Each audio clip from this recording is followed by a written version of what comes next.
Maureen.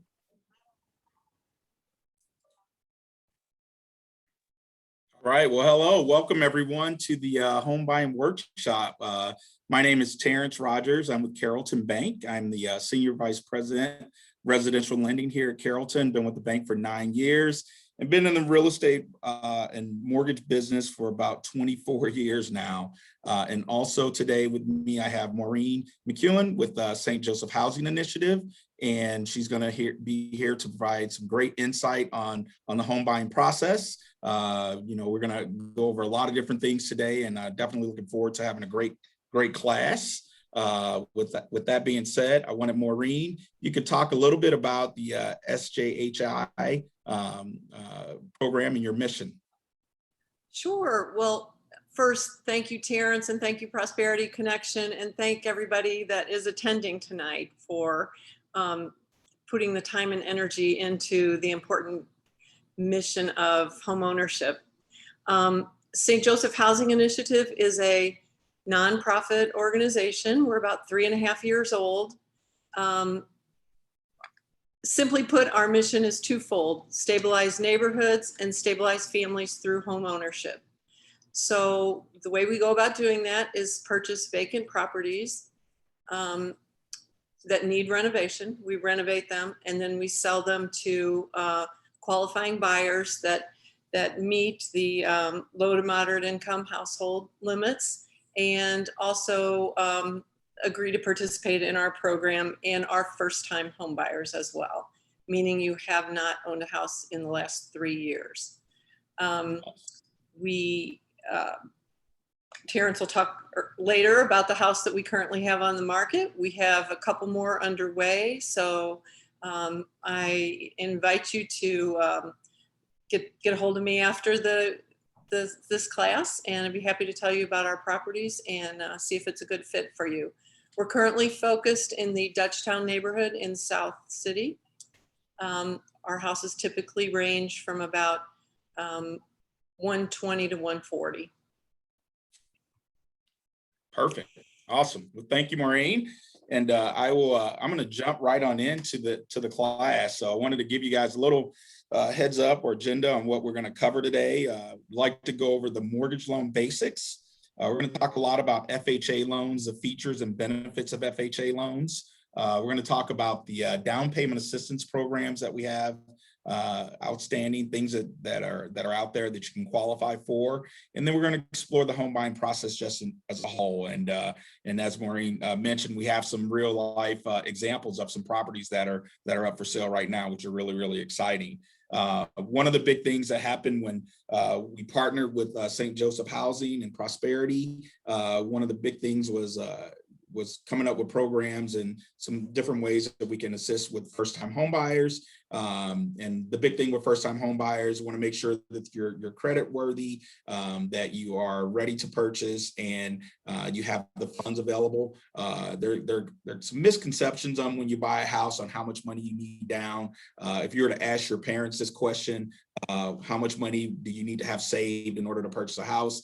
Usually, about 10, 15 years ago, most people would say you need 20% down, which that's actually not true. And we're going to explore that a lot. There are a lot of low down payment programs that can help. And then in addition to that, there are going to be some seller programs that can help with closing costs. And with the St. Joseph Housing, they have some very unique programs that they can assist as well. So, but we're going to jump directly into the FHA, the VA, and the conventional loans. We're going to talk a lot about those coming up. But the first thing I always like to talk about are the first steps to obtaining a home loan. When I ask that question, if this class was in person, I would usually get a list of things that we can go over on the first steps. But I'm going to jump right into this. The first step to getting a home loan is to assess your credit and your finances. Credit is kind of the king here. Credit is the key to getting approved for a home loan. A lot of the people that come to us, they may not, as first-time home buyers, have even seen their credit report. So we always encourage them. They can get a copy of their free credit report at annualcreditreport.com. And by going there, you'll get a report from all of the 3 major credit bureaus. That's TransUnion, Equifax, and Experian. There are some other good guys out there that can give you, just something that you can look at as a guide, but not the actual credit report that the bank is going to use. The bank is going to use TransUnion, Equifax, and Experian, but you may see some things like Credit Karma or MyFICO. So there's just some different things out there, but the annual credit report is where you'll get exactly what's on your credit report. It's going to give you a good indicator of you have any collections or things that you need to get taken care of. You just want to make sure that you do know what's on there. So that's the first step to getting a home loan, is actually looking at your credit report. Then the next thing you want to do is kind of assess your financial picture. You want to look at your budget. What's affordable, so you know what you can afford on a payment. Right now, the interest rates are amazing when you're buying a house. So the payments are a lot more affordable now than they were 2 years ago. The interest rates on a home loan right now on a FHA loan is at 2.75% as of today, and a conventional loan is at 2.875%. So you're under 3% on a home loan if you're looking to buy as a first-time home buyer, which is really, really amazing. But getting back to the credit, it's just such an important detail when you're looking at purchasing a home.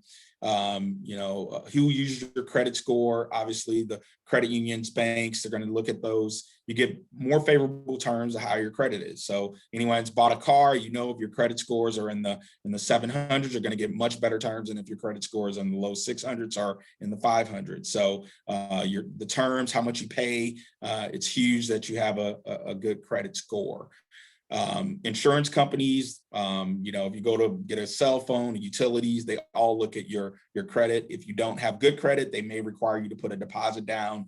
Even when you're as a renter, sometimes you might have to put extra money down as a deposit when you're trying to rent a house. So credit is huge, all the way up to for employers, they may look at it for the hiring process. Marie, do we have any questions in the chat before I keep going on the credit? No. Okay. All right. So I'll jump right into the scores. How's your credit made up? These are the main 5 factors that go into scoring your credit. So the number one thing, and 35% of your credit, is your payment history, which, if you think about it, when you make your payments, every time you make a payment, that's being recorded. And the credit report, typically for the lenders, we're going to look at an 18-month snapshot of your credit. However, we'll see all of your credit for the past, everything that you've ever opened will be on your credit report. But the most important things are the most recent 18 months. Those are the biggest things that'll show up on your credit report. That's your past payment history. If you have any collections, recent collections, I've seen a 30-day late payment drop your score, 20 to 30 points. So it's very important that you stay on top of that and not have any late payments. The next thing is your capacity, or the amount that you have on your revolving account. So keeping your revolving accounts open and with a low balance on there is probably the most important thing as far as keeping your credit and having your credit score stay high. It's also the quickest way that you can improve your credit. I've had a lot of people that if you have a credit card with $1,000 limit, but you're carrying a $900 balance, that's 90% of your balance being used up, your revolving availability. And I've seen people just pay that down to under 30% of the outstanding balance and get a really nice bump on their credit score. So I've had people apply for loans and be short on their credit score where they didn't qualify, and they went in and paid down some credit cards, and a month later they would be ready to go. You jumping in? No. All right. I am. Oh, go. Hi, I'm Nancy. How's everybody? How are I got you, a Nancy? question for you. I recently applied for a loan to purchase a home, and I'm not going to get into who the lender was or whatever, but I was told that websites like Credit Karma, Equifax, different places you can find your credit score, they're not reliable, because my credit union that I applied for the loan had my credit score much lower than what Equifax and Credit Karma has it. almost 100% less, Yeah. you know. Yeah. They had me in like 630, 620, and whereas when I went to the websites, you know, Karma had me at 734 and TransUnion had me at 744, whereas Credit Karma had me much less, like 632, 647, something like that. And then the papers of credit union sent me telling me why I was denied. Their results were less than that. So I don't know who to believe. Yeah. So they're different. That's a great question. I get it all, and I see it all the time. And it's true. And that's why I said initially, you know, go directly to the credit bureaus. They're different scoring models. Okay. There's a score for if you're buying a car, or if you're getting a credit card, or if you're buying a house. So there's several models that the banks look at, and we see now Credit Karma uses a totally different scoring model. They get all of the same information, but how they score that is going to be a little bit different. Now, the score that you got when you apply for the house loan, that's the score that you should be going at. You should get the other scores that you saw. That's the most important score, and that's the score that you're going to use, and that's the score that the bank's going to use when you're looking at buying a house. And of course, that's the lesser one. Right. So these are the things that we'll want to work on. These are things we'll want to work on here. Okay. Thank you. She's great. Tony, did you have a question? No, sorry, we just joined. Sorry. Okay, no worries. All right, so in the quickest way that you can improve that score is by paying down revolving credit card debt. So that is really that's the quickest way you can do it. Now, the length of your credit makes a big difference as well. So I don't know if anyone on here has ever went and bought a car and they had a credit score that was really high, and then all of a sudden the car loan shows up on their account, and then they get the score goes down almost immediately. The reason for that is actually goes back to the payment history. Your payment, because you have a new account on your credit, but you haven't made a payment on there. So you're going to get a little bit of a lower credit score when you open some new accounts. But then once you start making payments, you'll start seeing your score go up, and probably go up even faster. We typically say when you open a new account, it usually takes about 3 to 6 payments for you to start seeing your scores increase. But we look at the total length of your credit as well. So we look at how long your credit's been outstanding, how, goes back to the delinquencies, everything that's out there. But if you look at those top 3 items there, you're talking about 80% of your scores coming from your payment history, your capacity, the things on your revolving credit card, and then how long you've had your credit outstanding. And then the next one is a small thing that I get all the time when people are looking at getting pre-qualified for home loans. They're always saying, man, is this a hard inquiry? And I always say yes. And then with the hard inquiry, they always say, does that impact my score? And I say it does, but it does not impact your score as much as you would think. Again, 80% of your score is coming from the other items up there. Now, and here's another little something that's really nice for potential home buyers. When you apply with one lender to buy a house or to get a car, that inquiry, in the past, you would get several different inquiries, and you'd be getting hits on your credit, and your scores would start going down. Probably about 7 or 8 years ago, the credit bureaus kind of went in and they did some changes to their algorithm. And now when you apply with one lender, for 30 days, that same credit inquiry is going to count. So all the lenders are going to get the same credit score for a 30-day period. Now, after 30 days, it'll be a whole new credit inquiry. So you might see a different score, but for 30 days, you'll have the same score, which is really nice.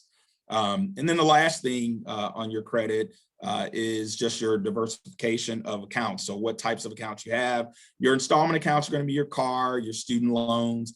Your installment accounts could also be some collection accounts as well. So, the types of account you have outstanding, that makes up the kind of the final 10% of what your credit score is. But having a diversified, installment loans, revolving accounts, your mortgage, your car loan, your student loans, all of those things go into that. But the biggest key is the payment history. I think if you pay everything on time, I think that's going to be the biggest key for you being successful with your credit.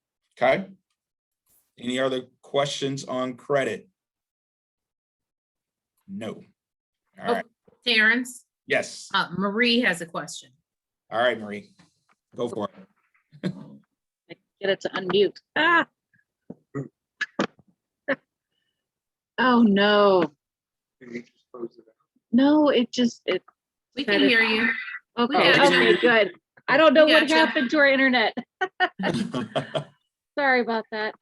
So I'm working with one of the banks that was suggested to us.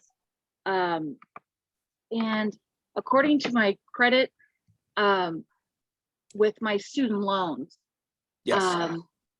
I've had student loans kind of forever, and Mhm. companies have bought and sold and bought and sold. So Yep. it's like it's gone through several different companies, and Nelnet has been sitting on my credit report since 2011.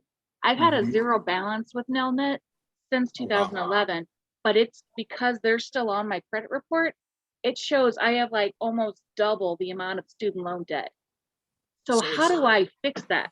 So that's showing, so if that's showing up, it's showing up as an active account though, it's still outstanding balance, or it's showing up as a zero, it's showing up as a zero balance. So it's showing up as an active account. I called them today. They're like, no, it's a zero account. And I'm like, okay, what do I do?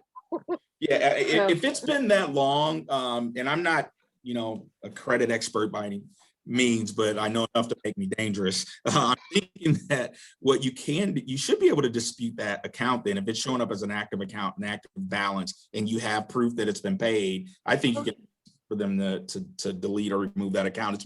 It's been more than 7 years since that account's been open. I think that you should be able to do a dispute to have that removed or deleted at this point. Do you know what is the process to dispute? Yeah, so on annualcreditreport.com, that website, I'll go back to it. If you go to that annualcreditreport.com, you have the ability to click on once you access that, and it's free, you'll have the ability to dispute it right online. So Okay. it doesn't cost anything. You can go right to that website and you'll be able to dispute that. Perfect. Thank you so much. Yeah, Appreciate it. absolutely. No problem. All right, so a lot of good stuff on credit. I probably spend more time on credit than anything else in this class, just because it's so important. It's kind of the key to getting approved. Once you have the credit score, it's like pretty much I won't say it's easy, but it's a much easier process when your scores are there, and you don't have to work on getting your scores up. So makes the process a lot smoother. All right, so steps for obtaining a home loan. So we talked about, you've already looked at your credit yourself. You know that now your credit is in good standing. The one thing I didn't mention is the credit score that you guys all want to write down. Typically for most lenders, if you have at least a 620 credit score, that's enough to get you qualified for an FHA loan, a VA loan, even a conventional loan. Okay. Now that 620 credit score will not get you the best rates that we talked about earlier. You're going to need a higher credit score. Like I said earlier, if you're above a 700 credit score, typically you're going to be getting the best rates. The highest credit score, or the higher the credit score, the better. If you're above a 740, you're definitely going to get the best rates, optimal rates from every lender that's out there. But you can get approved with at least a 620 credit score. So kind of keep that in mind. Now, we're going to talk about down payment assistance. With down payment assistance, most of the assistance programs require you to have a 640 credit score. So if you have your own down payment, you can still buy a house with a 620 credit score. But if you're looking to get some type of assistance, then you'll need a 640 credit score to qualify. So just kind of keep those two numbers in mind. I'm going to come back to them and refer back to them again as we move along on the class. So the steps to obtaining a home loan. Again, first step is to apply. So you guys have already kind of vetted yourself out. You kind of know what you can afford. You know what your credit scores are. And once you apply, then the bank is going to come back and we're going to ask for documentations to pre-qualify you. Now, the pre-qualification is not an approval. Your loan isn't approved by a home loan officer. Your loan will not be approved until you actually go into the underwriting phase. but we will provide a pre-qualification so that you can go out and shop for a loan. In this pre-qualification phase, the bank is going to ask for your paycheck stubs for the most recent 30 days. We're going to ask for your W-2s for the last 2 years. We're going to ask for a couple month bank statements. If you have a 401k or any type of stocks or mutual fund investment accounts, we'll ask for all of those statements. We're going to, once you provide those statements, we'll be able to get a good picture to tell you how much you qualify. This is a very important step. You really don't, a lot of people will go out to Zillow and start looking for homes and doing some different things, but you really want to get pre-qualified before you actually go out there and start searching websites and calling realtors and things like that. A lot of realtors will actually ask you, that's the first question they'll ask you when you say you want to take them out to look at a house. They'll say, do you have a pre-qualification or a pre-approval letter? And that's an important step. So, but once you do have that pre-qualification letter, that kind of gets you going into the home buying search. That's when you'll start searching for a home and kind of working with your realtor to working on agreeing to purchase a property. Once you have an agreed sales contract, that's when your loan will come back to the lender, and the lender will send it to your underwriter to review all of those assets that you've sent in, your bank statements, your tax returns, W-2s, all of those things. And they're going to look at them with a fine-tooth comb. And that's how before they approve your loan, they're going to really go through every single thing that you've done over the last 2 to 3 months and look at your income for the last 2 years. So that process is probably like the toughest process through the entire home buying process is really that underwriting step is really the toughest part to get through. But once you get through that and you communicate with your loan officer, it should go okay. And then once you get your loan approved, you go to your loan closing. So, but just kind of getting back to that pre-qualification stage, some banks are different than others. Some banks will automatically, once you put in your credit or you apply, you get your credit report, they'll look at your credit score, they'll look at what you said you had on your income, and they'll just give you a pre-qualification letter. That's not a really good approach. You probably want to have your bank look at all of your income documents and your assets, and so you have a comfort level on what you can buy. That's really probably the biggest step for you guys on that pre-qualification side. Down payment wise, the bank will tell you how much you qualify for and how much it would require for the down payment. I mentioned earlier, your parents might, if you ask them how much you need down to buy, they probably would tell you 20%. I'm here to tell you that in some cases, you only need as little as 3% down to 3.5% down to purchase a house, especially as a first-time home buyer. Okay, but if you have 20% down, that's great. But a lot of people don't have that. So having only 3% down is a huge help to getting you there. We'll give you a total estimate of your payments on that pre-qualification step. And again, it's not a guarantee, but it's a good guide for you. And I always like to say, once I give someone a pre-qualification, I want them to have the confidence knowing that their loan is going to be approved. When I mentioned earlier, that underwriting step is tough for some other places because they don't go through the steps of verifying all of the income and the assets. They just do it based on what you put in the application. You just want to make sure that that you've sent in all of your information, and more than likely your process will go a lot smoother. Okay, Maureen, did you have a question there? Are you about to jump in? No. No, I wasn't. No, I was listening. It's okay. I thought I saw your hand. I will say, you did mention some qualifications for home buyer for down payment assistance. Yep. And our down payment assistance isn't tied to a credit score. You do have to qualify for a mortgage, but all of our buyers get down payment assistance as well as other support programs that we have. Yep. Awesome. And I have a section coming up where I'm gonna have you highlight that for me as well. Okay. Awesome. All right. So obtaining your pre-qualification letter. So again, we talked about this. Just you'll go over your interest rate. You'll go over the terms of the loan, how much the fees are. Again, you've already provided the paycheck stubs, the bank statements, the tax returns, all of those different things. You mentioned Maria mentioned her student loans. If you do have a student loan, this is a really big deal, especially right now with COVID, and all the student loans are in, in a deferment until COVID is done. So most student loans, if we pull your credit report, they're going to say that you don't owe anything on your student loans. It's going to be zero.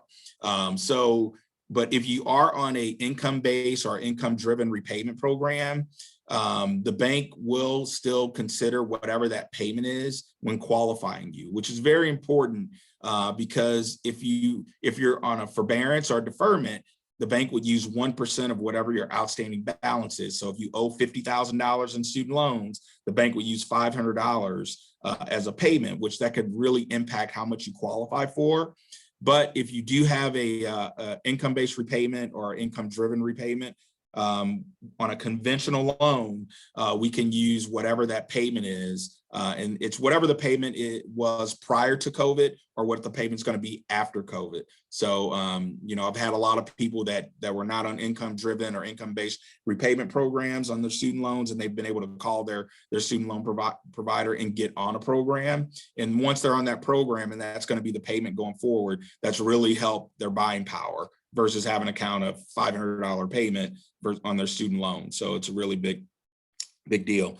I mentioned also to Maria about disputing her account on her credit. So if you dispute an account on that student loan, the bank will not be able to provide a pre-approval until that dispute is resolved. So that's a big deal. We get a lot of people that will come in and they'll dispute some medical collections or different things. But in order for us to get an approval, you'll have to take all of the accounts out of the dispute status. That'll impact your approval. So a lot of good stuff there on the student loans.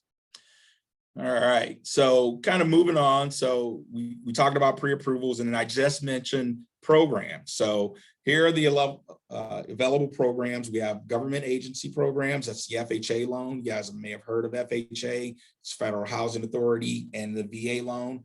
HUD oversees both of these programs. So if you ever hear the term a HUD home, typically that buyer initially had a home that was an FHA loan or a VA loan.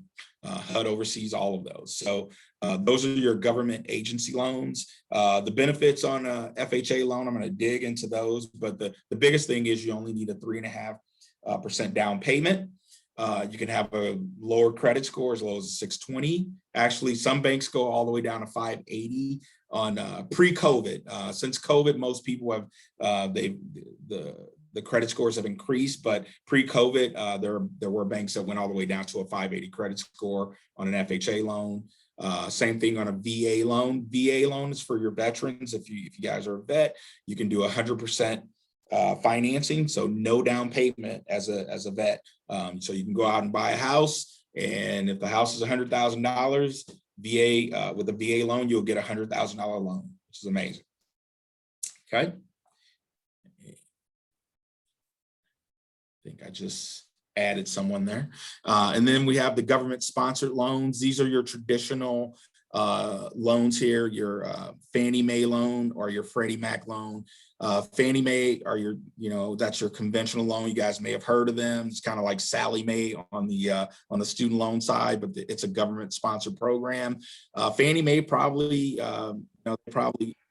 own maybe 80% of the loans that are done. I mean, those are your conventional loans, your folks at 3, 5, or 20% down on there. So, but those are your Fannie Mae loans. And then Freddie Mac is another government sponsored agency that does that. Now, there are some other programs that are out there, portfolio loans through credit unions and banks. We have a few loans. So if someone's going out to buy just some different types of maybe a condo or a lake home or something like that. There's some specialized programs that you can go directly through the bank to get those types of loans. Okay. All right. So jumping into the FHA loan, and I want to kind of do a side-by-side comparison, but the main thing on the FHA loan is a 3.5% down payment. I put 640 credit score. I actually adjusted this only because most of my first-time home buyers will use FHA, and I want to try to get them down payment assistance. You can actually get a loan with less than a 640 credit score, but you do not get any down payment assistance. So I actually edited this that 640 earlier this year, because most of my customers that go FHA will get down payment assistance to help cover that 3.5% down payment. Some of the keys on FHA, they're less strict underwriting factors. So if you had a bankruptcy, and once the bankruptcy has discharged for 2 years, so if it's in 19 and say if it's in June of 19, you'd be able to buy a new home in June of this year. If you had a Chapter 13, it's 1 year after satisfactory repay, and you would just have to get court approval if you're still within the Chapter 13 program to purchase a home. The big difference between the FHA and the conventional loan is FHA is a government. It is a government program, and the government charges an upfront premium or mortgage insurance on the loan just to do the loan. That premium is 1.75% of your loan amount that you pay upfront. You don't pay it in cash; it's actually financed into the loan. So if you buy a $100,000 house, there would be a $1,750 would be charged directly into your finance directly into your loan. On a conventional loan, you would not have that premium at all. Okay, there's no upfront mortgage insurance premium on a conventional loan. So typically, if you can qualify for a conventional loan, it is typically cheaper over the life of the loan than the FHA loan. Now, what HUD has done or FHA has done, they do have a slightly lower interest rate. If you remember me earlier saying that the interest rate on the FHA is 2.75, but the conventional was 2.875, that's pretty standard. The FHA interest rate is a little bit lower, but the cost can be higher over the life of the loan. There is a monthly mortgage insurance premium. Mortgage insurance is a premium that goes directly to the bank or to the owner of the loan, which would be HUD in this case. In the event that you are default on your loan, they will pull money from that insurance premium to cover the losses. So you're paying into this insurance program just in case if you default on your loan or can't pay your loan later. So you guys remember me saying the HUD home earlier, that's what HUD, that's where when they're marketing the loan, they're using these premiums that they got from this insurance program that you're paying. So it's a self-funded program. They don't use any taxpayer money, even though it's a government program. This is an all self-funded program, okay? If you had a foreclosure in 3 years after the completion date of the foreclosure, you can get an FHA loan. Maureen mentioned earlier, 3 years, you're considered a first-time home buyer all over again. And that's exactly right. So if you had a house and you know life happened, maybe a divorce or you lost your job or you're sick and couldn't work for a long period of time, so in that event you were not able to pay your mortgage and you have to give the home back, you could still buy a new home after 3 years. Tony. Okay, so I have a question. So is that only after a foreclosure, or if that's, say if you owned a property before and you wanted to buy another one, would you still be considered a first-time home buyer? No. So so actually I take that back. Yes, actually, if you own the property, but if you sold it and you haven't lived in there for 3 years, you're a first time home buyer all over again. So you can qualify for down payment assistance and all of those things. Is that what you're asking? Yeah, because I was just asking because I have an investment property, but I never lived in it. And I just wonder if I apply for a loan, would I be considered a first time home buyer, and would that be considered for like those grants that people get for first time home? Yeah. So if you did not buy the house, right? You was this house like gifted to you, or you? No, I bought it from like a sales tax LRA. Got it. So if you technically bought the house, you're going to still be considered, if you purchased it, it's in your name, I would say you wouldn't be a first time home buyer because you did buy property. Now, there are still programs for you that you can qualify for, even though you're not a first-time home buyer. So some of the programs that I'm going to talk about, in fact, my program is technically not a first-time home buyer. There are going to be some programs that are, but my program in particular is more of an income-based program than it is a first-time home buyer program. So you would still, as long as your income qualifies, you would still qualify for some of the programs we're going to talk about a little later. Okay. Okay, thanks. Awesome. So the conventional loan, again, the conventional loan in the past, they had programs where you did most people, we talk about that, will put 20% down. The benefit of putting the 20% down is you would have no mortgage insurance at all. So on the conventional loan, there's no upfront mortgage insurance, like you have that 1.75% on the FHA loan, but you do have a monthly mortgage insurance premium if you put less than 20% down. So you can put as little as 3% down, but you will have a monthly mortgage insurance premium on the loan. Okay. If you put 10% down, that premium will be a lot lower than it would be if you put 3%. So it goes based on how much money you put down on the loan. Now you can buy a house with a 620 credit score on a conventional, but if you're looking to get down payment assistance, I would say on a conventional loan, you need at least a 660 credit score to qualify with down payment assistance usually. Typically my folks that have a 640 but not a 660, I always go FHA because it's harder to get a conventional approval if you don't have at least a 660 credit score. Don't ask me why, but it's just kind of how the system calculates that, is what I've seen.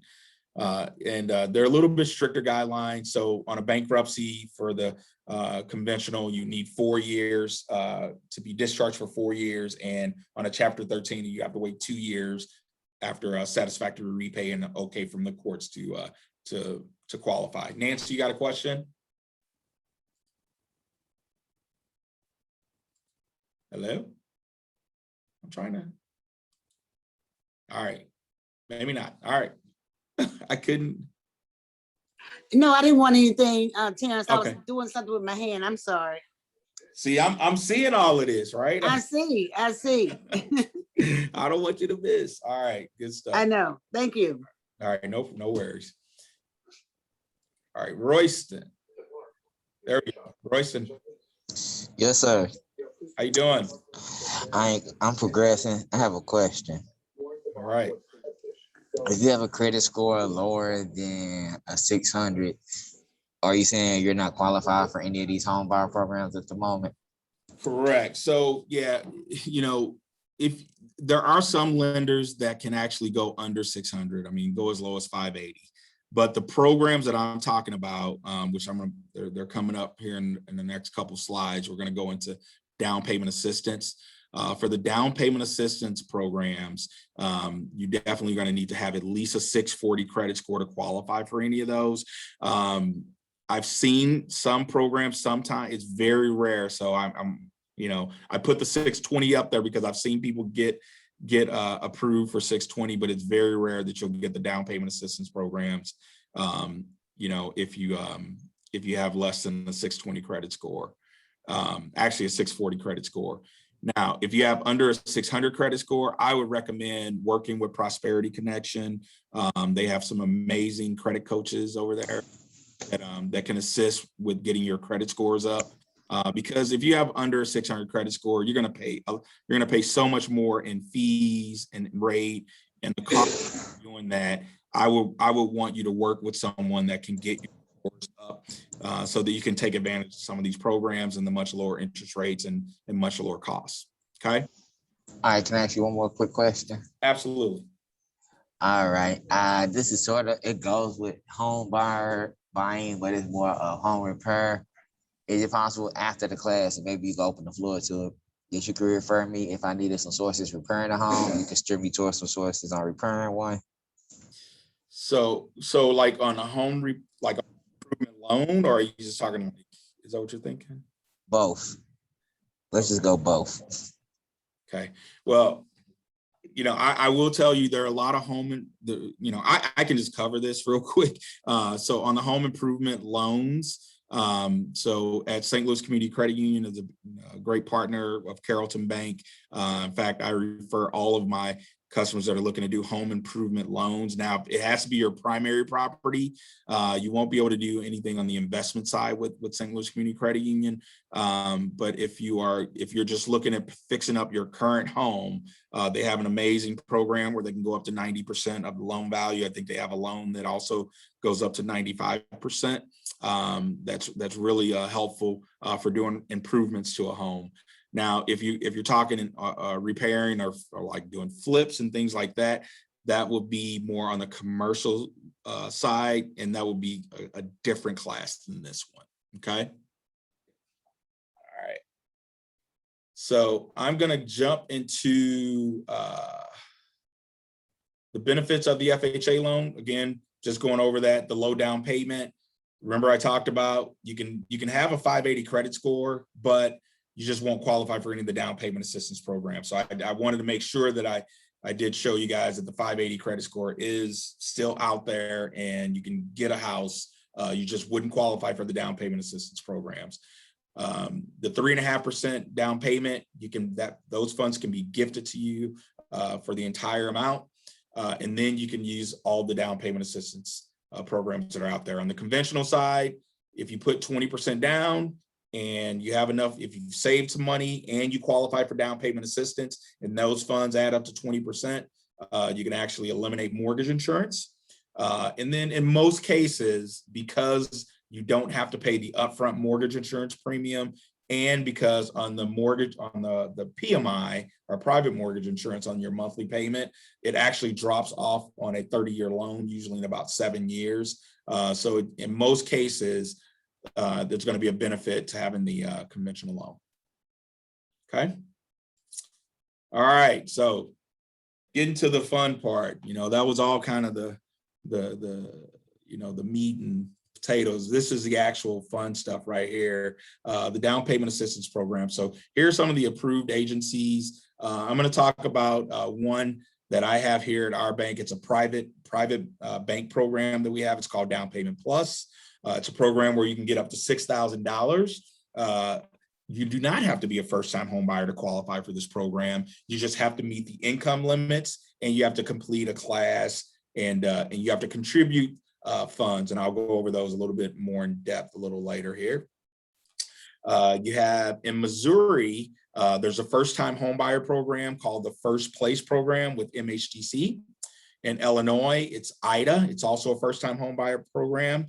And you can get up to 4% in cash assistance in Missouri. In Illinois, they have programs where you can get $5,000, $7,500, and $10,000. And it really depends on how long you plan on staying in the house, because some of these loans, so for these, it's a grant actually. The grant for our down payment assistance grant, it's a 5-year forgivable loan is what it is. So it'll stay on your deed for 5 years and then it'll go away.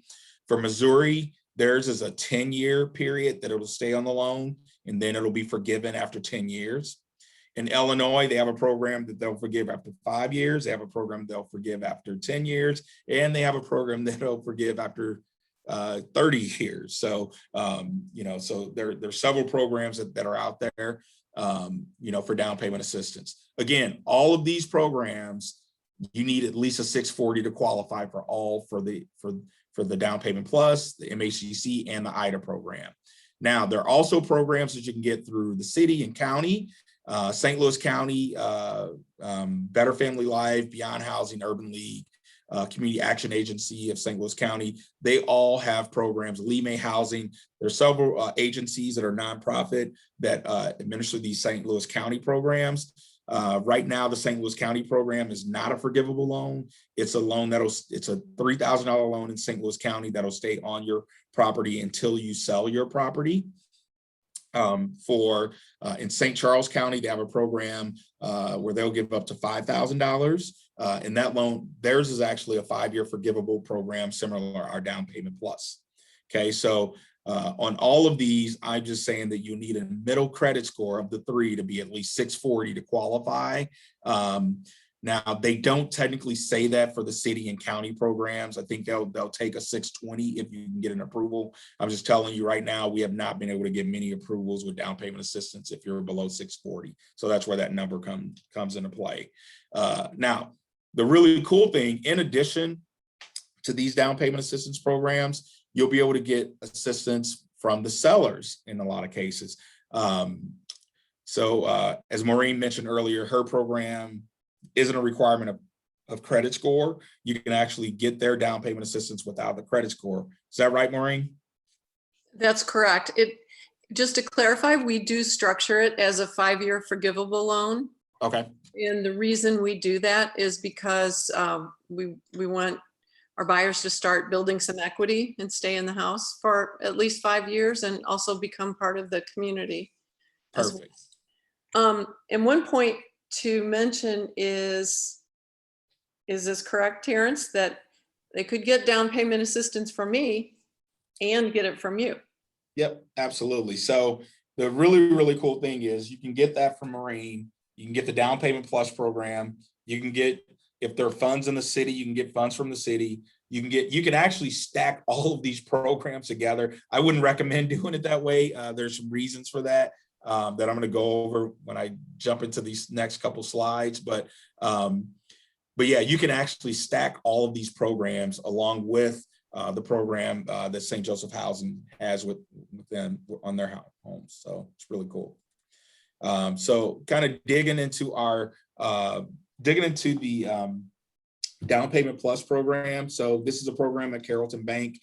We get about $480,000 annually through this program, and we use every dime of it, and we give it directly to home buyers. Again, you do not have to be a first-time home buyer to get this. You just have to meet the income limits. The income limits actually just changed in April of this year, so they increased. But you did technically, if you qualify based on your income and you contribute at least $1,000, you'll get a portion of this program. It's a matching program. So if you put at least $2,000 in, we'll match that by 3 times. And that's how you can get the $6,000 to purchase a home. So if you have $2,000 and you meet the income limits and you have a 640 credit score, you basically have $8,000 with this program. And it's free. The key is you do have to take a home buyer's education program. This course does not count for that. You actually have to go through one of the agencies that I mentioned before, Better Family Life, Beyond Housing, Urban League, or Castle. They teach the classes for us to get your certificate. And then once you have that, they want you to live in the house, as Maureen just talked about, for 5 years, just to build some equity. If you move before 5 years, or you sell your house, or something happens before 5 years, you could be responsible for paying a portion of that back. But if you're living there for 5 years, you don't pay a dime, and you've built that equity. That's just like $6,000 in free money that you've earned. Okay, and that's how that one works. Here are the income limits for that program, and also the program for St. Louis County and for the city. So if there are funds in the city or the county, these are the household size. So if it's a family of 1, so you're single and you make less than $47,750, you will qualify for the $6,000 down payment assistance. So you have a 640 credit score and can contribute $2,000. Family of 2, it's $54,350, and then you guys can kind of read. You look at how many people are in your house, and this will be anyone over the age of 18. We will count. So if you have someone that's going to be, a kid that's, home from college and they're still living with you, and we'll have to count their income as well if they're going to be in the household. But also, if you're married and let's say one person is on the loan, but the other person isn't on the loan, we still count the household income for married couples. It doesn't matter if only one person is going to be on the loan. We look at combined household income to qualify you for this. So this program is typically, I use this one for my first time home buyers. They haven't gotten married yet, might right out of college, or they use this one the most because they're, based on the income. Because typically, if you have 2 households, you'll probably be over a lot of these unless you have several kids. If you have a lot of kids, you might make it. All right, you got 8 kids, and you might be able to do this program. But if not, then usually the single folks will are the ones that get this program. Okay. So the next program is the MHGC program, and the MHGC program is 4% cash assistance. The income limits have actually increased. They just went up on MHGC, and we have not gotten our slides to update the household income limits. So I'm going to tell you the numbers on these. But the way that this one works is the first place program is for first-time home buyers. So you literally cannot own another property for at least the last 3 years to get the first place program. Now, they do have the 4% assistance for the next step program. But the big thing here is the interest rate is a lot higher on this program than the first place program. And so it's, sometimes it might be worth it to save money versus going with that higher interest rate. But the income limits, I'm going to give you the new income limits for a family of 1 to 2 on MHGC right now. In St. Louis County, it is $74,500 is the income limit. And for a family of 3 or more, if you make less than $85,675, you will qualify. So they did increase a little bit over there. Or no, you know what? No, they did update that. I'm sorry. So these are actually updated. These are right on there. I just looked at the next page, and they actually went up to $82,900, and then $95,335 are the income limits for St. Louis County right there. Okay, and then the income, as far as the single family home, you can purchase a home up to $294,000 with this program. It's pretty extensive. And then for the next step program, the income limit it went up to $116,000 for a family of 3 or more, and it's $99,480 for 1 to 2 family. So this one is typically what I use for if you have a married couple and they have joint income, but they want to get down payment assistance. So on a $200,000 loan, they would get $8,000 with this program if they meet these income limits. So I typically use that one for the married couples. Okay. Some of the keys on the down payment assistance. You have to meet the income limit. So those are the income limits that I just went over there. You have to meet those in order to qualify for the down payment plus, for the St. Louis County, and for MHGC. And they all have, those are the limits that we just went through.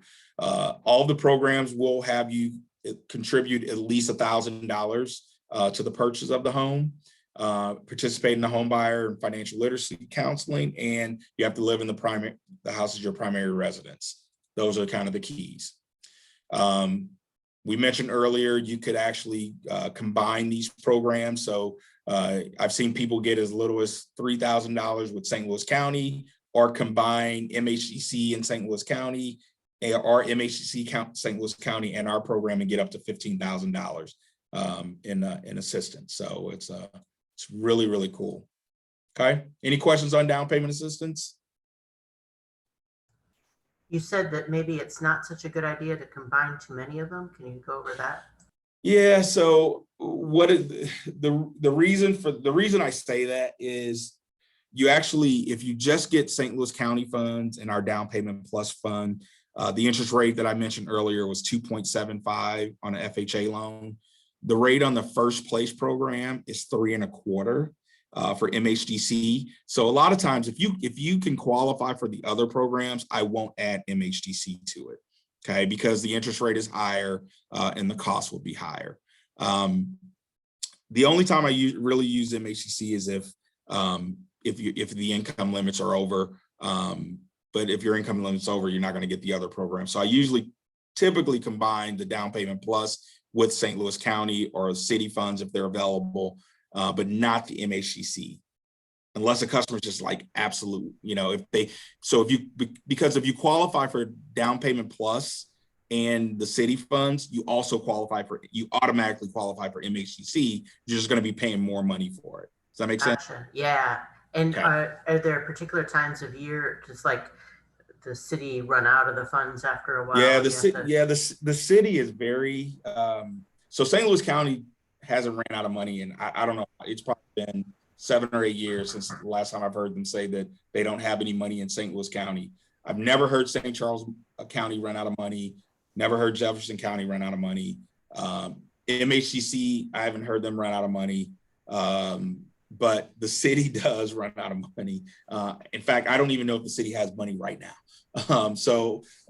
You know, they do, but they do have tax abatement and different programs for if you're buying in a certain area, but I don't think they have just down payment assistance funds right now. I haven't heard of that, but our funds do work at Carrollton. Our funds work for city homes, for you know, county owned, anywhere for in Missouri or Illinois. So typically I have an issue with that because I have a program that we can offer. With our program, we usually have funds from January until about October. We usually run out in October of that because we're allotted 480,000, and we usually run out around October of every year. So Thank you. great question. All right. Anybody need a break? Are we good? Keep rolling. Keep rolling. All right. So we're going to talk about some of the vocabulary. So now we talked earlier about when you're pre-qualified and you're going to go in and now you're going to start searching for houses. And when you're searching for a house, you find that one that you want, you're going to write an offer.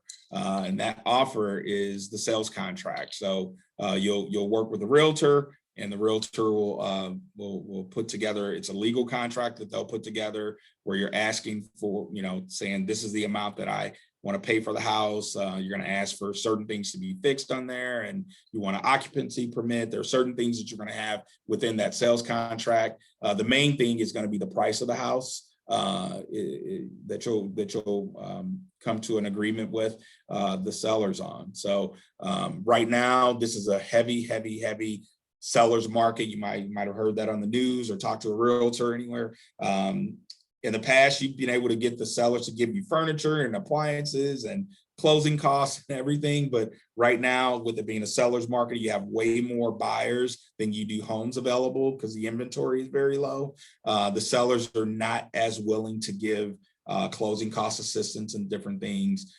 So that's why it's nice to have you on here, Maureen, because you will. But a lot of sellers will not give that right now is what I'm seeing on the contracts. And then usually what happens is once the offer has been accepted, there are other things that go into play. You can get inspections on your home, which is very important.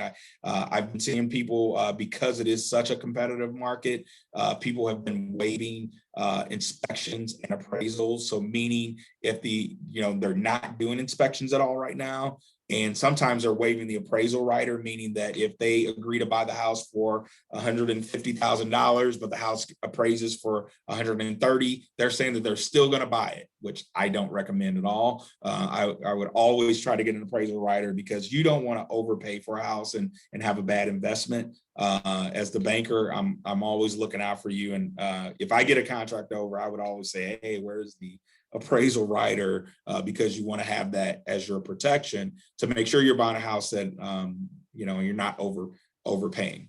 Okay, those are some of the things that go on there. Did you want to add anything on that, Maureen? Is Maureen here? No, I think you're on a roll here. All right, rocking and rolling. All right. So out-of-pocket costs. So when you put the sales contract on and it's been offered or accepted, you will have to put something called earnest money down. Earnest money is a good faith.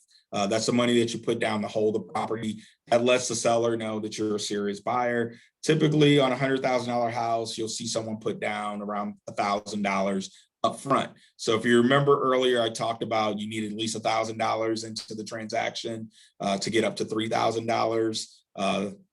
That earnest money would cover that $1,000 right there. Okay. Oh, we got somebody. There you go. So you also have to do inspections. So let's say you put $1,000 in earnest money in. Now you're going to do an inspection. The inspections are usually anywhere from $500 to $750.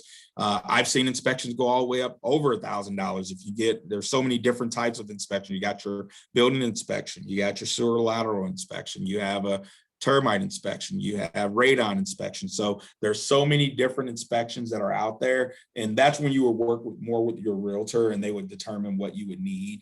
Sometimes you'll get a building inspection and then that builder or that inspector will come back in and tell you, hey, you need to, you might want to get a sewer inspection because, I can't tell exactly what's going on with the sewer lines there.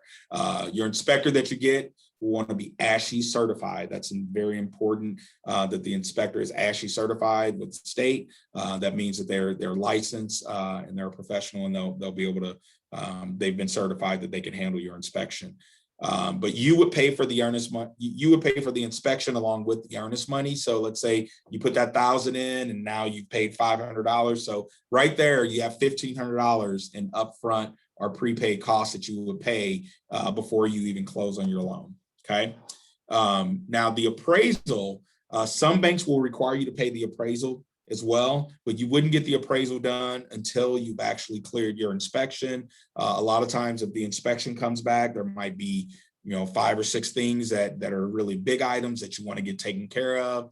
This is your time to go back and negotiate with the sellers and say, hey, I want the windows fixed, or the furnace isn't working right, or the air conditioning unit looks a little old, or there's something on the roof. It looks like, you have a lot of different things that you can go and talk to the sellers back. And this is sometimes where you can renegotiate either on the price of the house or maybe even get some of the seller credits that we talked about that you might not be able to get up front during that inspection process. But just keep in mind right now, you've already put $1,500 into the loan.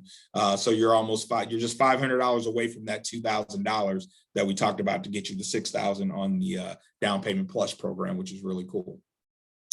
So the bank will order the appraisal. So the bank and the appraisal is to determine what the value of the house is. And that appraisal is for the bank. It's, and we'll get you a copy of it, but it'll tell you the price of the house. Now this is where it comes into play. If you overestimated and you said you offered 150, but the appraisal is 130, the bank is only going to allow you, they're going to tell you, hey, we'll give you a loan up to the 130, not to the 150. So if you sign something waiving your appraisal rider, you could be on the hook to pay that difference, that $20,000. So that's why it's important that you do have that, that backup, that appraisal rider in there, because if that appraisal comes in low with the rider and you decide you don't want to pay $150 for a house that appraised for $130, you will get your earnest money back. Okay, that $1,000 you put in, you'll get that money back. You will not get your inspection money back. The inspection money is, that's money that once you pay that, it's, you don't get that back. You won't get that refunded. Okay. So again, we talked about this. The inspection is the examination of the home for the condition. And again, the ASHI certified inspectors who you'll have come out, and your realtor will give you a list of inspectors that you can call and get that all set up. Closing costs, we talked about that. Those are the final fees paid at the day of closing. So as we mentioned earlier, you've put $1,500 into the loan. If you qualify for down payment assistance, typically the $2,000 is all you'll need to bring, because with the down payment assistance and all the other things, you shouldn't have to put much more money into there if you qualify for all the programs. The title company, title is the bundle of rights of the property. That's a transfer of title. When you're in closing, that's what the title company is doing. They're going to be transferring the title, the property over into your name. So it'll be your piece of America, basically. You'll have it'll be listed in your name as owner. It is public record when you purchase a home, and it'll show that you own that property legally. That's what you'll be doing on the closing day. Okay. All right. So that's kind of going through the closing and kind of the really exploring the entire process of home buying. Kind of the next step, I wanted Maureen to jump in and talk about a little bit about the neighborhood, and then we have some of the houses that they've sold in the past, and give a little bit of of the St. Joseph flavor here. Okay, thank you. This map is generally our focus area right now. It's in the South City neighborhood. We work out of St. Mary's High School on South Grand. So it's the area surrounding St. Mary's, Dutchtown and Bevo area. We decided to focus on this part of the city because it's the most densely populated part of the city, and there's a lot of vacant properties in the area that we are trying to convert to home ownership situations. There's a tremendous amount of pride in the neighborhood, beautiful brickwork, and houses really worth saving. So it's a great fit for us. Awesome. Awesome. And then here are some of the houses, if you wanted to kind of talk about some of these guys. So these are ones that we've sold. These are the after pictures. And let me just say that Terrence was talking about it being a seller's market, and that often sellers don't include things in the houses anymore. The difference between buying something from St. Joseph Housing is that we're a nonprofit organization. So we're not a developer out there trying to make as much money as we possibly can. We are committed to successful home ownership. So when we renovate a house, we address all the major systems in a house, all the major components, because we don't want you to,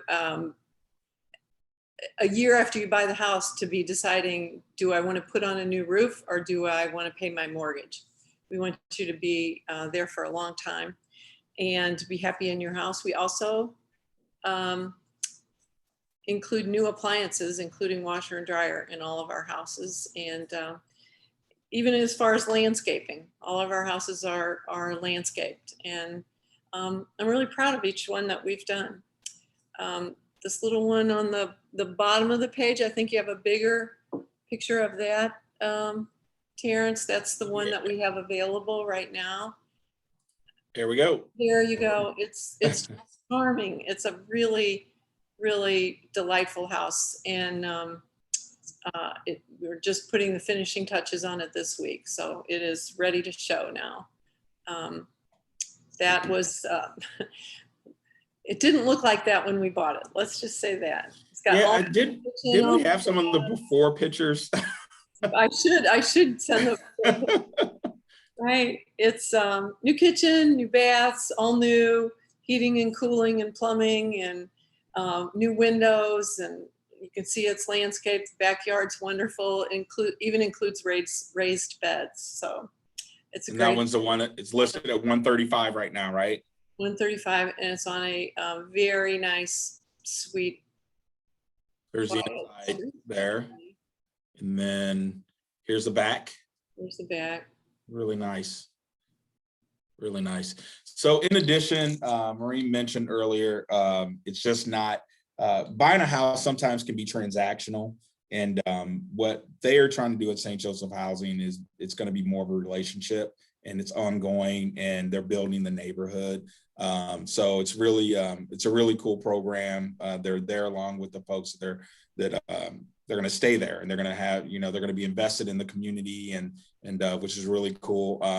And here's the First Neighbor program, if you wanted to kind of touch on that. Or Yeah, this is a great program that really sets us apart, I think, from some organizations. We have a team of neighborhood residents. There's 7 neighbors right now on the First Neighbors team, and they will welcome our families to the neighborhood, answer questions about city living, or take them to a neighborhood meeting if they want, or a block party, or maybe we have a new buyer who's never cut grass before. So one of our first neighbors is going to go over and give them a lesson on how to cut grass. This past Saturday, we had a potluck with all of our families and our first neighbors, because we haven't been able to do anything face-to-face for the last year. So it was a really, really nice event, and really creating community there. awesome. We do quite a few support programs. We sponsor our families to, well, we require that you attend homebuyer education class, but we also pay the fee for you to go to the homebuyer education class out at Beyond Housing. We sponsor you to go to Home Sweet Home for furniture and household goods if that's important to you or needed. We put in an alarm system and prepay it for 6 months. We just Awesome. That's really awesome. We really want you to be part of the St. Joseph family and be successful. I mean, you know, it's just a different take. I mean, it's great that they do this. I mean, I had never heard of a program like this until Maureen had talked about it. I think it's amazing for rebuilding the community in South City. So it's awesome. Thank you. Thank you. So one thing that I want to show you guys, so that house was 135, right?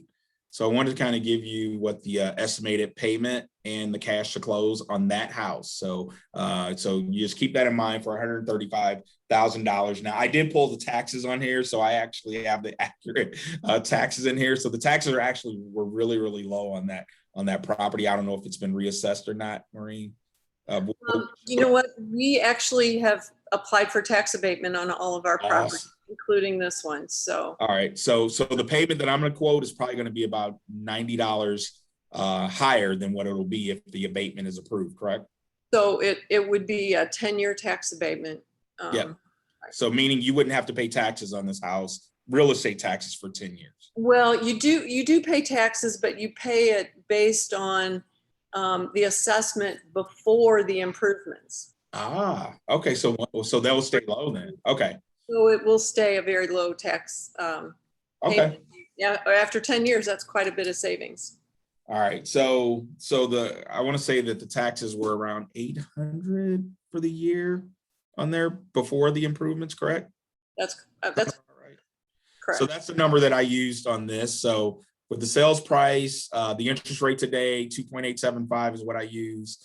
That the monthly payment would be $801 on that property at $135,000. So if you guys think about renting, I don't know if you can rent anywhere for $801 for what you're getting there. The down payment assistance, just saying if you got the $6,000 from Carrollton. Now keep in mind, you'll probably get even more money through St. Joseph on that house, but just giving you a $135 sales price, and you got $6,000 if you qualify for the down payment plus program. I'm estimating the buyer investment to be about $2,500. If you get any seller assistance at all, it will be $2,000. Okay, to purchase that house. So pretty awesome if you think about it. $135,000, and you'd be paying basically $800 a month, which is really, really cool.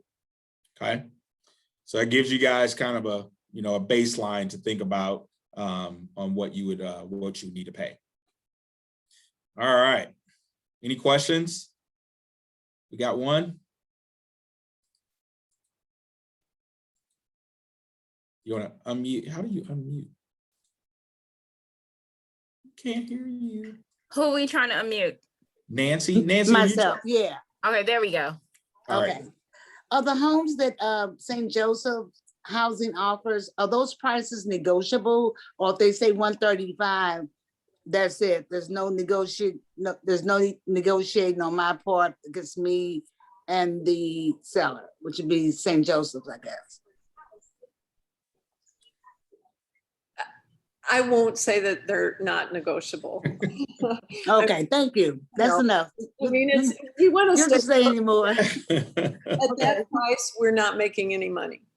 Right. So there's not a whole lot of room, but you know what, Nancy, I'll be glad to talk to you. I appreciate it, Maureen. Thank you so much. It's a cute house. I really. It is. I like to see more. I grew up in the city for most of my life, but I was in North St. Louis. I know things about South St. Louis. Now I'm in North County, but I want something different. And St. Joseph's, it may be an out for me. I'm just gonna be open-minded. And this isn't the only house that they're doing. I'm sure. Maureen, if Maureen, you want to talk about kind of what you guys have on tap and what kind of the plans are for the rest of the year. Sure. This would be our 6th house. We have 2 underway right now. We have 1 under contract, and we're seriously looking at probably another 3 this year. So if this is not the right house, we'll always have something Right. in the works. Right. Maureen, this question is for you. Refresh my memory. Was this house a 2-bedroom or a 3-bedroom, or what was it? It's a 2-bedroom, 1 bath with very large living and dining room, and then a Okay. full basement as well. Okay. Yep. Awesome. Maureen, Yes. is this about the typical price for the homes that are with St. Joseph? Good answer. This is pretty typical, right. We've kind of averaged between about 125 and we may go up to 140 on a bigger house, but Okay. 125 to 135 is pretty typical. Yep. Okay. Perfect. Okay. Good stuff. Good stuff. All right, guys. So now we talked a lot. We talked about credit. We've talked about FHA loans, conventional loans, down payment assistance. We've looked at the properties. We've looked at some interest rates and payments and down payment assistance. So now I want to talk about kind of some of the things you don't want to do once you're pre-qualified. All right. These are very, very important things that you don't want to do. Let's say you've got your pre-qualification letter and you started looking for a house, and you're writing contracts. So this is what I'm talking about here. These are your 10 commandments of buying a home. Okay. Once you're pre-qualified, you should not change jobs. Don't become self-employed or quit your job. The reason for that, if you change or switch jobs during the process, it will delay your closing. And when you write that contract, there's a deadline. Usually that deadline is about 30 days. So if you switch jobs, guess what? You won't be on that new job in that 30-day period, and where you'll have enough time to get your first paycheck, or sometimes you might need 30 days of paycheck. So it's very important. Even if you're getting a promotion, you may want to delay it a little bit. So you can't start until you close. But you just want to not do that. The next thing is you don't want to buy a car, truck, van, or motorcycle. I've had several people that have got pre-approved and they start going out and start shopping for a new car because their transmission went out or car broke down. Just before you do that, make sure you talk to your lender. You want to call us and let us know if anything has changed, because we're going to tell you if it's going to impact what you can buy. Okay, because you don't want to be in a situation where you write a contract, and now, remember we talked about, if you put the earnest money down and you put the inspections in, you don't want to lose that money. Don't use your credit cards excessively or fall behind. I've had people that have missed a $30 Discover payment, and that caused their credit scores to go down 20 points, and they could lose their loan just based on that. So you just want to make sure that you, once you're pre-qualified, make sure you're paying everything on time. Don't spend your money you have set aside for closing. This happens a lot during like tax time, or it used to happen during tax time. I'd have a lot of people that would get pre-qualified. They would show me they had that $2,000 or $2,500 in their savings account, but then they would go on vacation, take the kids to Disneyland, and then they come back to close, and I was like, all right, you need $2,000. Let me see where you get. Oh, I spent it all. No. So you want to make sure when you get the money saved, I would open up a separate savings account and put that money in the savings account, at least $2,500. I know we've been talking about 2,000, but I think if you put aside 2,500, that should cover you in most cases. Okay. Don't omit debts or liabilities from your loan application. What that is, if you've been sued or you have anything that's out there, tell your loan officer up front, because a lot of times if you have a collector that's calling you or something like that, for whatever reason, I don't know why, but those debts always come back once you apply for a home. I don't know how the collection companies know, but we will get medical bills and all types of insurance companies or charter, you know, they all find out some kind of way, you know, that you're shopping to buy a house. And then they pop that credit, that delinquency on there. And it really, so if you tell us up front, we might be able to, you know, be prepared for it and have a game plan going for that. You just don't want that to happen, you know, a couple days before closing, because that can be a nightmare. Don't buy furniture. I get everyone, can I go buy furniture? Definitely don't finance it. Because you don't want any new inquiries on your credit. And don't buy furniture because you don't want to use your cash that you've saved up for your cash to close. Okay. Don't make large deposits into your checking account without letting us know. What that is, the underwriter will ask for some updated items, probably about a week to two before closing. And if they see some large deposits or some different things on there, it may cause some red flags for them to dig a little deeper. So we always just say, you know, if you have a savings account where you can put this money, that's probably going to be the best thing in most cases. Don't transfer funds or change bank accounts. I've had people close existing accounts and transfer money, or they move money from different places.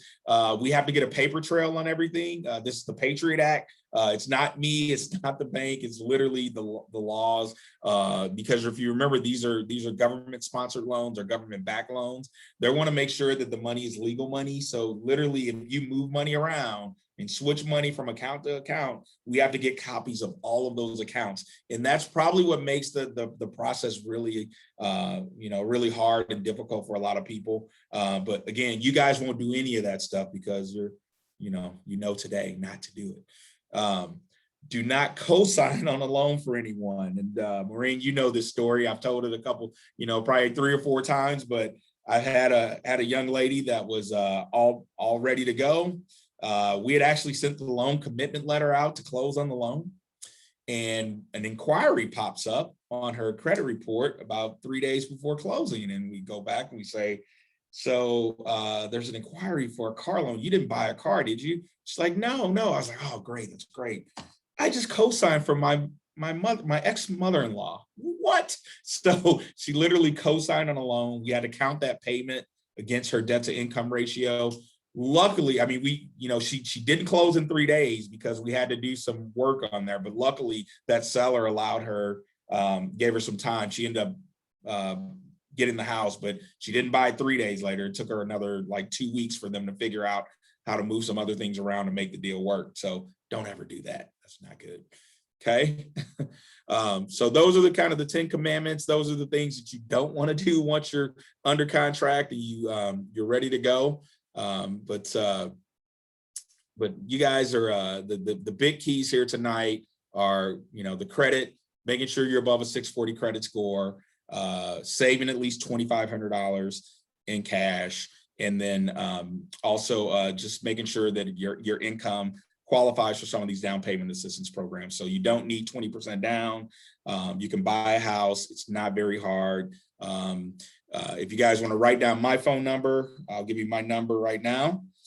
Again, it's Terrence Rogers with Carrollton Bank. And my phone number is 314-480-0096. That's my cell phone because I am rarely in an office. My car is kind of my office. I do have a couple offices, but I'm typically in my car and I'm moving around. But it's been a pleasure talking with you all, and hopefully we can talk soon and get you guys all into homes. That's all I got. Please take the survey in the chat box. Thank you, everybody. I want to add my phone number too, in case Nancy or anybody else wants to reach me. My name's Maureen, and it's 314-471-0282, extension 1. And I'd be happy to talk to you more about our program and our houses. So Awesome. thanks, everybody. All right. Thank you, guys. And if that's it, we will end the class. Thanks for everybody for coming. All right. Thanks, Yvette.